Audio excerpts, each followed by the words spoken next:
Bienvenue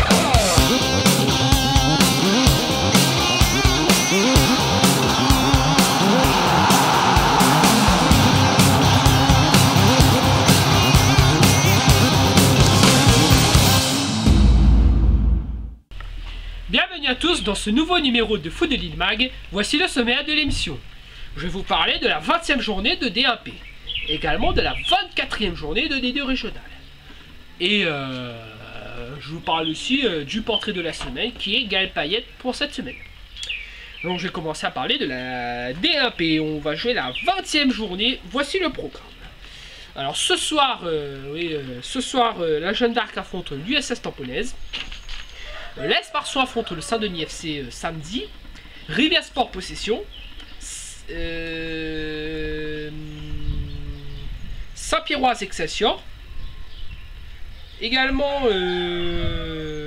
ce dimanche, Saint-Pauloise FC Aviron. US Sainte-Marienne Saint-Louisienne. Donc ce seront les affiches pour cette 19e journée de D1P. Alors si on regarde bien le classement, on peut noter que si le Tampon venait à perdre et que Saint-Louis venait à gagner son match, Saint-Louis serait sacré champion pour la 6e fois de son histoire. Mais on peut dire que le Tampon ne lâchera pas vraiment l'affaire et va tout faire pour empêcher la Saint-Louisienne d'empocher ce 6e sacre. Bon, après, important dans la lutte pour le maintien, les Marsouins ils savent qu'une défaite samedi soir les condamnerait quasiment à la descente en D2 régional. Et Saint-Denis, si bien sûr il venait à gagner, aurait quasiment assuré son maintien en D1P. Donc le dénouement approche et il ne faut plus traîner. Donc maintenant je vais vous parler de la D2 régionale où va se jouer la 24e journée. Voici le programme. La Gauloise accueille la RC Bras-Fusil. L'US Bénédictin à 3 Bassin FC. Le SDF affronte la Capricorne au stade Jean-Yves Voula en raison du Grand Raid. Le Côte de Saint-Pierre Tempo FC. L'Éperon Redoute. Donc ça ce seront les affiches pour ce week-end. Et à noter que entre deux Petite-Îles et Gespiton-Saint le ESSB ont été reportés au 27 octobre 2012. Alors, on ne sait pas pourquoi, oui, c'est avec la Ligue. Alors si on regarde les enjeux, l'enjeu c'est que comme les deux principaux concernés pour la montée jouent que la semaine prochaine, l'USB sait qu'en cas de victoire elle pourrait prendre le large et quasiment un pied en D1P. Donc il faut pas hésiter à aller chercher les 4 points à domicile contre 3 bases. Alors donc pour les deux autres équipes nous en parlerons ça la semaine prochaine.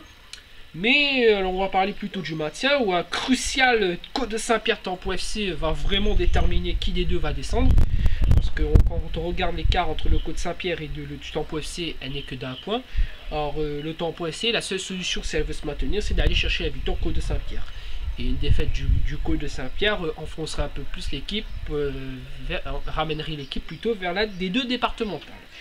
N'en parlons pas pour la Gauloise qui la victoire est impérative et Bagatelle pareil, victoire impérative sous peine de descendre en D2 départementale. Donc voilà, maintenant je vais vous parler du portrait de la semaine où, comme vous savez ces temps-ci on n'a pas eu vraiment l'occasion de vous parler du portrait de la semaine, mais cette fois-ci nous avons un portrait de la semaine. Il s'agit de Gaël Payet, le sympathique Gaël Payet, joueur de la Tamponnaise qui a accepté de mon invitation. Je vous propose de voir un extrait de son intervention. La sélection. Parce que en fait, quand nous jouons au football, là, c'est pour nous gagner des trophées, c'est pour nous vivre des moments comme ça ici à La Réunion, même à l'extérieur, surtout à l'extérieur. Que nous avons envie d'avancer encore dans le football, de progresser, de découvrir encore d'autres horizons. Et après, comme dire, les trophées, s'il n'y a pas de trophée, si je ne suis pas un gagnant, ben, il ne sert à rien de jouer au football, nous pensons. D'accord. Après, on a le plaisir, on a plusieurs types de catégories. Après, si vous visez, pour connaître des sensations fortes vraiment dans le football. Alors donc, retrouvez l'intégralité du portrait de la semaine sur YouTube. Donc sur ce, je vous invite tous à nous retrouver sur la page Facebook Foot de Lille 974. Sur notre site www.foot974.com et enfin sur notre Twitter Foot974. C'est la fin de l'émission, donc je vous retrouve lundi pour un nouveau numéro de Foot de Lille Mag. Bon week-end à tous et portez-vous bien. Ciao ciao.